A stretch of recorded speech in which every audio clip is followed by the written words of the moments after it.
Guys, welcome back to another video, and today is all about beetroots. So over here we have a raised bed with some Swiss chard and beetroot, and it's a very easy plant to grow. So here we planted some Swiss chard and beetroots in between, and some people recommend to plant a few beetroots together, but in my experience they don't grow as big as when you plant just one. So you can see we already picked many of them before, but here we still have some of them left. So these are pretty decent sized, but we had even bigger ones. So now I'm just gonna throw them over there and pick them later. What are my tips on growing beetroot? So again, number one tip would be to make enough space. Don't try to put them too close together, because then you're gonna have a average size. But if you want to have like a big balls, then you want a lot of space. And again, these are just some of them that were left. You can see here is a huge one. Here we go. So before we're having, most of them were like this. So this is a pretty good size. You can see my hand, it's kind of like a tennis ball size. You should not put the nitrogen, so that's the best tip I can give you for the root vegetables. If you give them too much nitrogen, they're gonna just grow more leaves, but the root, what you want, is just gonna be small. So this was kind of a not good idea to put these two together, because for Swiss chard we wanted big leaves, but for the beetroot we wanted a bigger root. Usually we don't grow so much beetroot because we didn't know what to do with it. It's pretty hard to cook, and we don't know many recipes with it, but we found out that juicing them is really good and it provides lots of nutrients. We planted some different kinds. So here we have the purple one, and there was also orange one. So for next year I will definitely not plant them next to these guys, because you can see we planted them like between here, and they could kind of keep up the leaf grow with these guys, but it was just too much competition. So I think I will just plant them by themselves.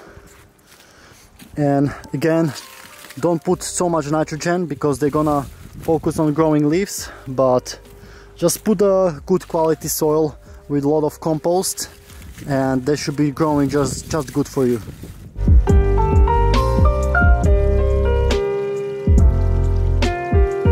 They're also very cold hardy vegetables, so you can start growing them very early. Oh my god, this one is huge.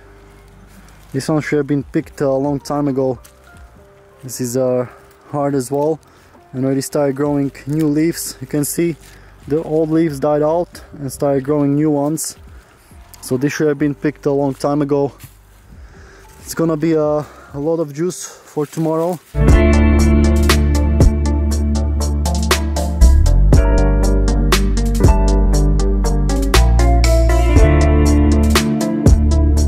Beetroot is quite a fast growing plant as well, so they mature, I think, about 60 days, similar to carrots. So you just need to give them a good quality soil with a lot of compost, and it has to be a loose soil for development of the roots.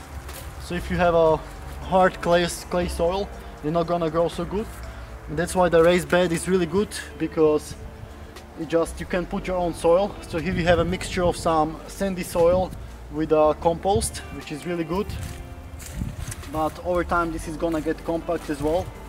So you can see a lot of them here still. I thought we picked most of them already, but I just keep seeing more and more of them. You can see this is the orange kind. Beautiful. And also you wanna make sure they're watered properly, same like all the other vegetables, but especially the root vegetables. If you don't water them properly, they'll just get too like stringy and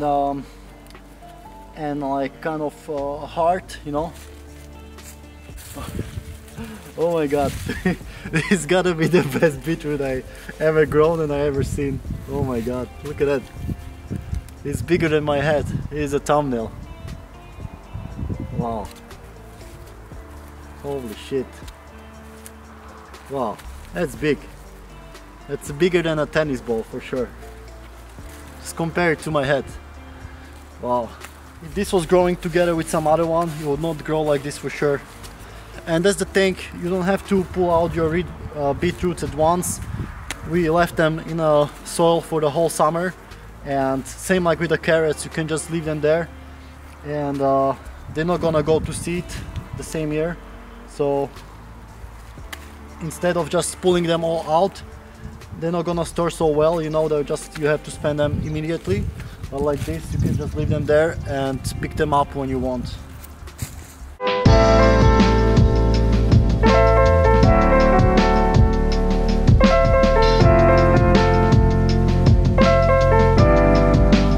They don't take any care, you know. These guys over here, I really barely pruned around, even with the weeds. So this is called high density gardening, where you basically plant so densely together that the weeds don't have chance to come out. Even here in the middle you can see now there's a free patch, but there's some spices planted there. But when it was like a middle of summer, or when it was like the high season, it was high up till here, so it was overshadowed everywhere. And now we have few weeds coming up, but I definitely recommend these raised beds. Just make gardening like so much easier. Last year we were growing like rows like that, and the grass was just sticking all over the place. And this, you know, is so good because you can put like pathways here. You put like a piece of some fabric here for walking, and then you can just grow over here. And as I said, we didn't have any problems with weeds. There's only some nettles growing, which we can even use for cooking and stuff. But it's definitely one of the best things that we ever did as gardeners, to build these raised beds. And I recommend building them higher, like we have 2 desks here, which is really good. I'm not sure how much these are gonna hold, you know, especially in this rainy weather here. They're gonna get maybe rotten in a few years, but I think it's still worth it, and we'll be repairing them as we go. But definitely much better than growing them in a native soil, which is too hard, and you know, and it's so hard to prune around them. So definitely raised beds is a must for every gardener. Even if you have a little place, you can just make one raised bed, put your own soil there, and this is how we do it. Alright, it's getting dark, so now I'm gonna pick some more grapes while it's still some sunlight, and then I'll finish picking these up. Alright guys, as you can see, it's getting quite dark, but we still gonna pick some grapes here. Alright, so these grapes, as you can see, are finishing as well. I'm just gonna pick them in this box to provide some sweetness for the juice.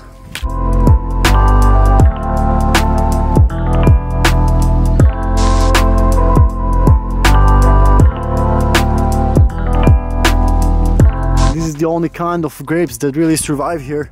It's a wine grape, and I think they don't like so much cold weather as we have here.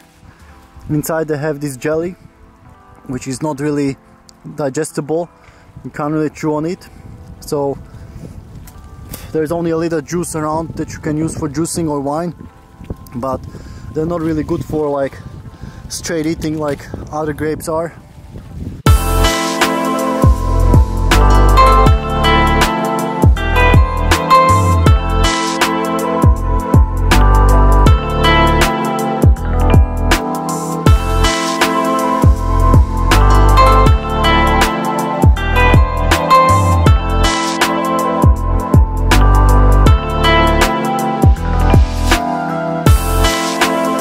Alright guys, welcome back to the kitchen.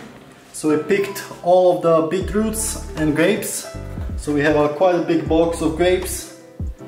And here's the beetroot. And now the most work will be to cut it up and clean it so we can use it for the juice. So let's get started.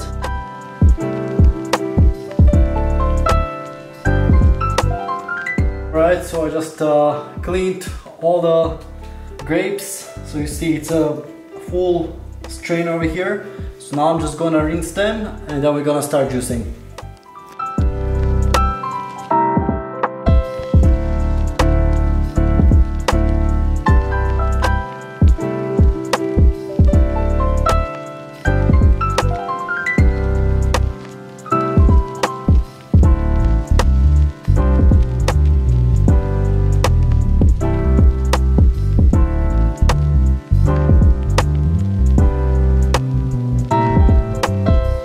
juicing the grapes.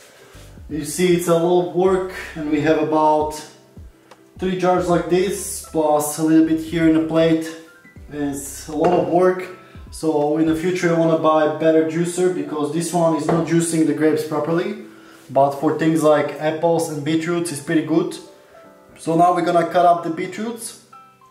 I'm gonna cut off the ends, and then I'm just gonna peel them as well. So let's get started.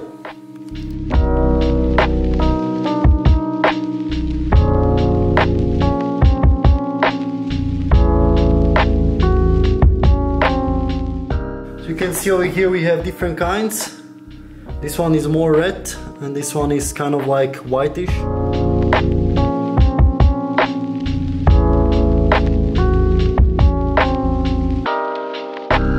So these ends, if you cut it, it can actually grow again in the soil, which is pretty interesting.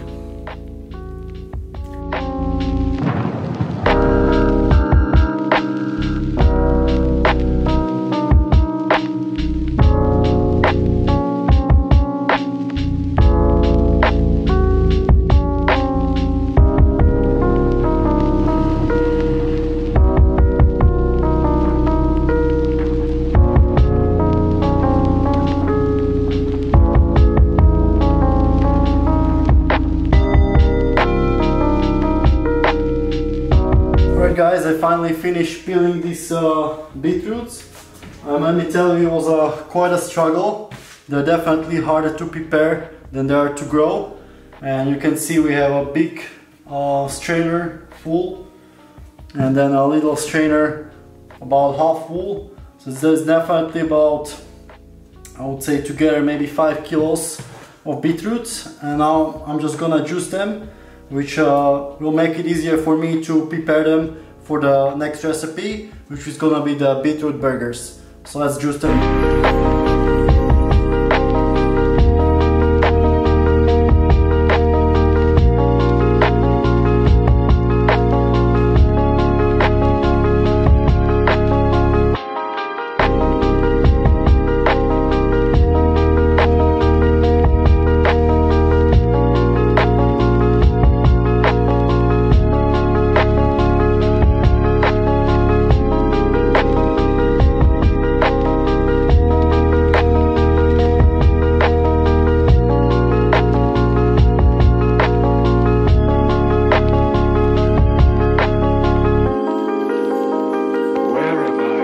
So I finished juicing the beetroots. Let me tell you, it's a war here. It's literally like blood everywhere. It's messy. That's one thing I hate about juicing, that it creates so much mess everywhere, so much trash, and plus you have to wash all the juicer. So it takes really a lot of time. But then you have a good quality juices, 100% like this. You can enjoy, you know, any time of the year. If you have the beetroots. And now we have all this waste, so I'm gonna try to make some beetroot burgers from here. I'm gonna bake them, so I'm not gonna use any oil. So let's see how they turn out. Alright guys, so here I'm gonna mix the ingredients for the beetroot burger. So I put about half of these guys, and now I'm adding flour.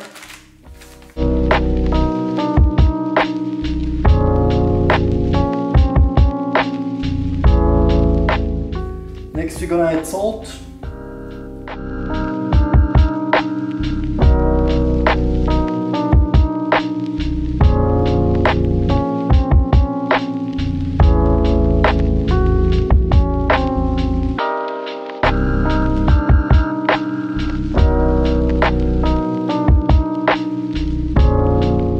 Now we're gonna add some spices of your choice. So we always like the smoked paprika.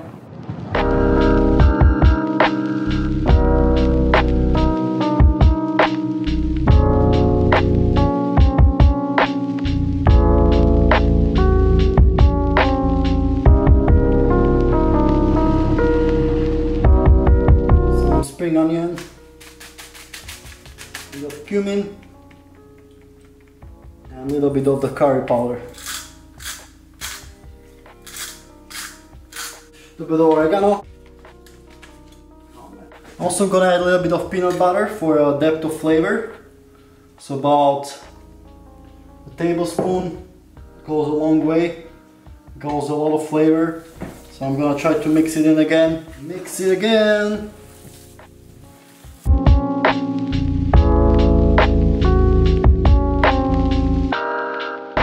at that, guys. It's gonna be a nice burger. Now I taste it again and give it more salt if needed.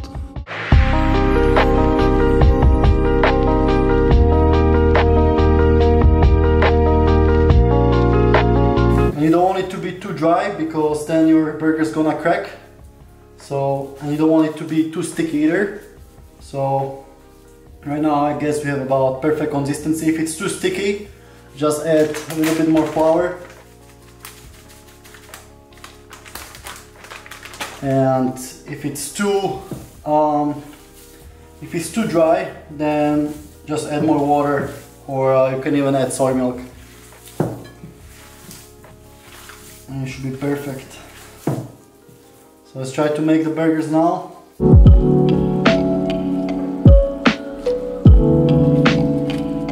So I'm gonna make 2 batches, one now and one I'm gonna make the balls a bit later.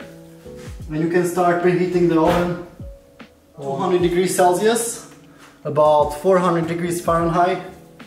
And you don't want your burgers to be too thick because they're not gonna bake through. So about this size is perfect. You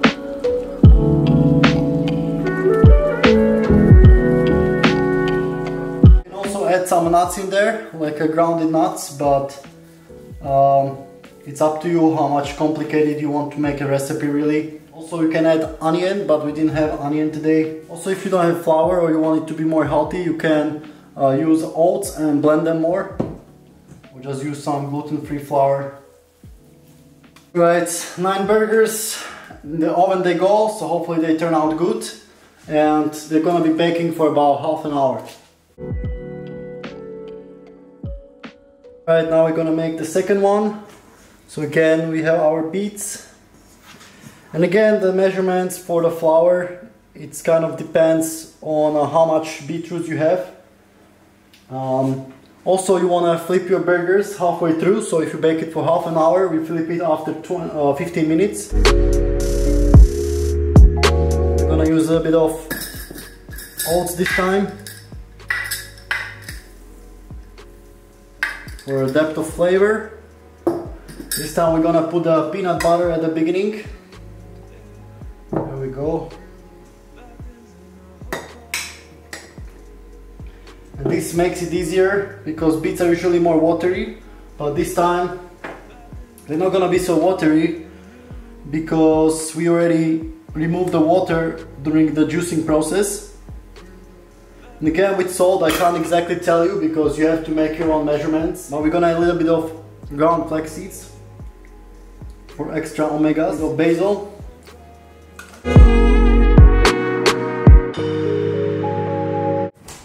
And a little bit of oregano. Again, you want to add your favorite spices up to your taste.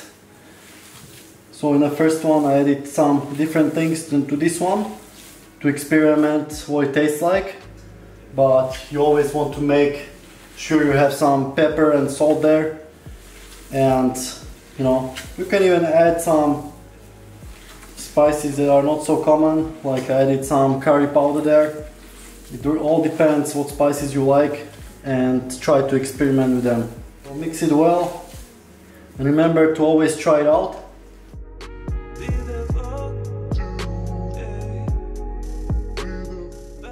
For saltiness.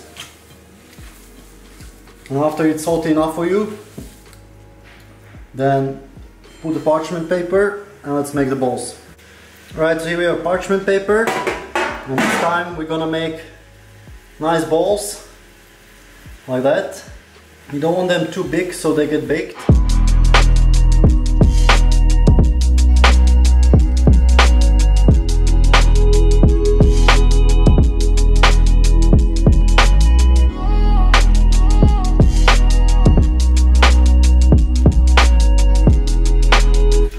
Alright, we're gonna put this one as well for half an hour or maybe even more. And again, halfway through we're gonna turn them around. So let's do this. Alright guys, so here is the final product. The rice with the Brussels sprouts from yesterday, and here is the beetroot burger that we made. So you can see it's pretty thick, so it's not like completely baked in the middle.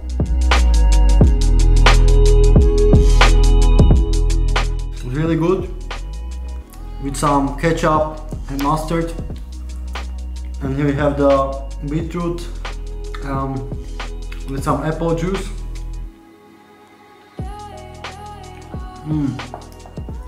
Best dinner ever. Guys, thanks for watching the video. Stay tuned for more similar videos. And as always, keep cooking and keep gardening.